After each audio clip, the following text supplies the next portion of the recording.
विनाशी योग अर्थात श्रीमद् भगवद गीता, जिसकी विस्तृत व्याख्या वेद और उपनिषद है, विस्मृति आ जाने पर उसी आदि शास्त्र को भगवान श्री कृष्ण ने अर्जुन के प्रति पुनः प्रकाशित किया, जिसकी यथावत व्याख्या यथार्थ गीता है।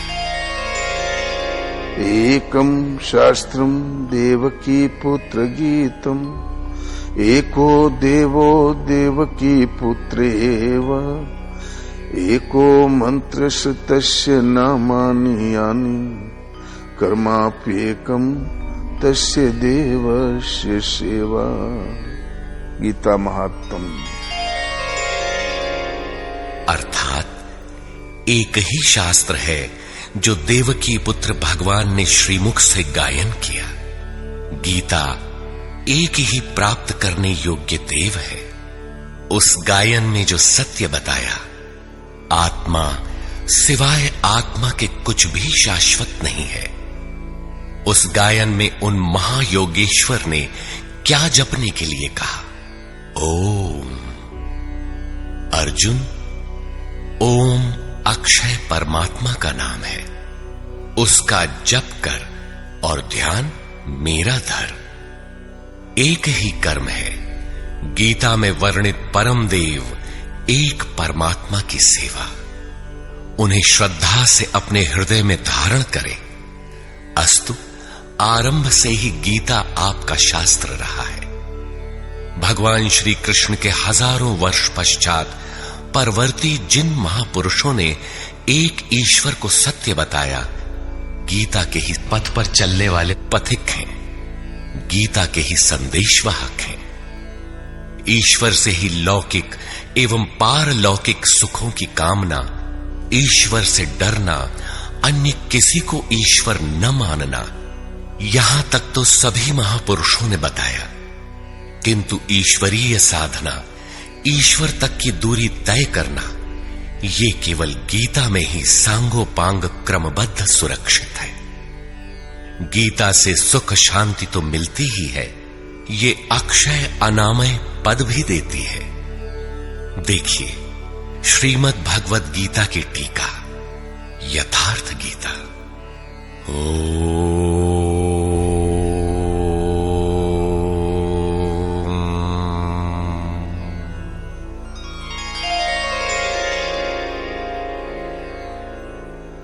धर्म सिद्धांत एक।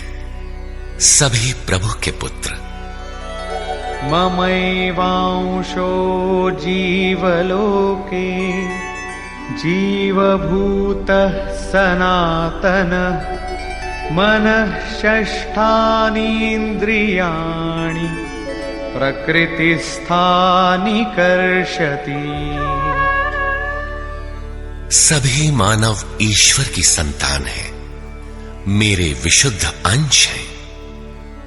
मानव तन की सार्थकता। किम पुनर्ब्राह्मणा पुण्या भक्ता राजर्षयस्तथा, अनित्यमसुखं लोकम् इमं प्राप्य भजस्व माम्। सुख रहित क्षण भंगुर किंतु दुर्लभ मानव तन को पाकर मेरा भजन कर। अर्थात भजन का अधिकार मनुष्य शरीरधारी को है। मनुष्य की केवल दो जाति। द्वौ भूत सर्गौ लोकेस्मिन्, दैव आसुर एव च, दैवो विस्तरशः प्रोक्त, आसुरं पार्थ मे शृणु। मनुष्य केवल दो प्रकार के हैं, देवता और असुर। जिसके हृदय में दैवी संपत्ति कार्य करती है वो देवता है, तथा जिसके हृदय में आसुरी संपत्ति कार्य करती है वो असुर है। तीसरी कोई अन्य जाति सृष्टि में नहीं है। हर कामना ईश्वर से सुलभ। त्रैविद्या मां सोमपाः पूतपापा यज्ञैरिष्ट्वा स्वर्गतिं प्रार्थयन्ते ते पुण्यमासाद्य सुरेन्द्रलोकम् अश्नन्ति दिव्यान् दिवि देवभोगान्। मुझे भजकर लोग स्वर्ग तक की कामना करते हैं, मैं उन्हें देता हूं। अर्थात सब कुछ एक परमात्मा से सुलभ है। भगवान की शरण से पापों का नाश। अपि चेदसि पापेभ्यः सर्वेभ्यः पापकृत्तमः सर्वं ज्ञानप्लवेनैव वृजिनं सन्तरिष्यसि। संपूर्ण पापियों से अधिक पाप करने वाला भी ज्ञान रूपी नौका द्वारा निस्संदेह पार हो जाएगा। ज्ञान अध्यात्मज्ञान नित्यत्वम् तत्त्वज्ञानार्थदर्शनम् एतज्ज्ञानमिति प्रोक्तम् अज्ञानं यदतोऽन्यथा। आत्मा के आधिपत्य में आचरण, तत्व के अर्थ रूप मुझ परमात्मा का प्रत्यक्ष दर्शन ज्ञान है, और इसके अतिरिक्त जो कुछ भी है अज्ञान है। अतः ईश्वर की प्रत्यक्ष जानकारी ही ज्ञान है। भजन का अधिकार सबको।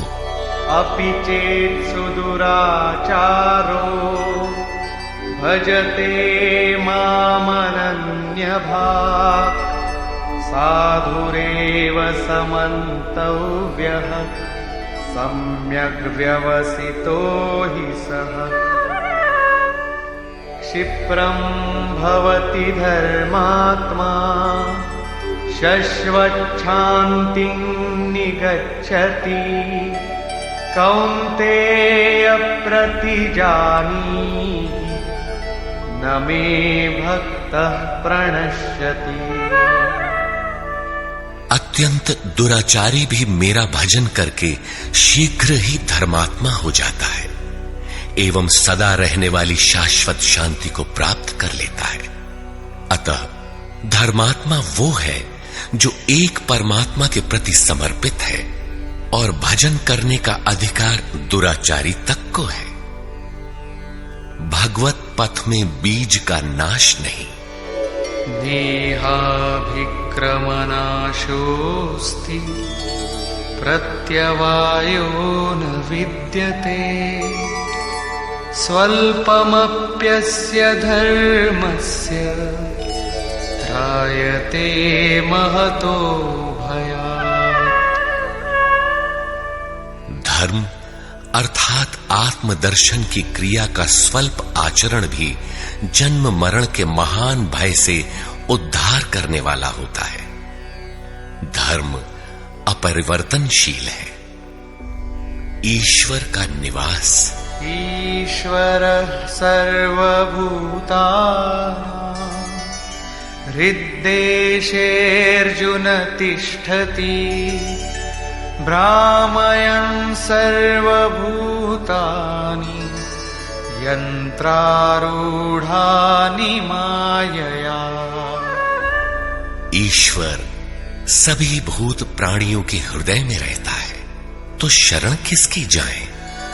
तमेव शरणं गच्छ सर्वभावेन भारत तत्प्रसादात् परां शान्तिं स्थानं प्राप्स्यसि शाश्वतम्।